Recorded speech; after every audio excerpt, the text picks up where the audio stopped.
I think it's important to really identify procedures that have a high patient satisfaction at first. So if you're incorporating neuromodulators in your practice, then shoot for the glabella and the lateral cantharotids with neuromodulators.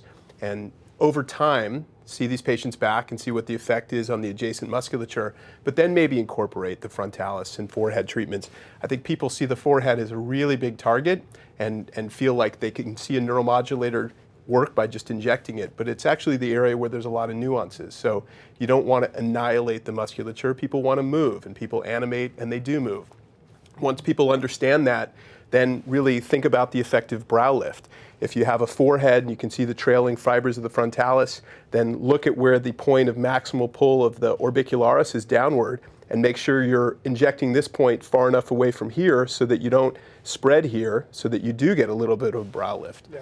And then lastly, I think incorporate it into some procedures that make sense. There's been some research done into pre-treating an area like the orbicularis oris or orbicularis oculi with a neuromodulator before you resurface an area to actually help in the healing process, and this cytokine and chemokine pathway actually may be more favorable.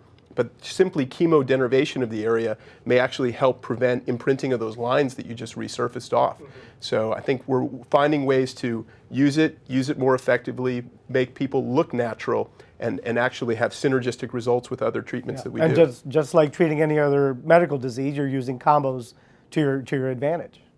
Well, I think one of the most important things is know what your patient wants. Mm-hmm. I mean, this is an elective thing, and they've come in to ask you. Many times they don't know, and the first thing I do is I hand them a mirror and say, well, what do you see? Mm-hmm. What do you want me to improve? And many of them are frightened to death of being frozen or overcorrected. They don't want big lips, they don't want balls in their face, because they've seen too many things in which they don't look natural. And what Joel said, and we all emphasize, we don't want to bring people back 20 years. Mm-hmm. We don't want to cookbook and make them look all the same.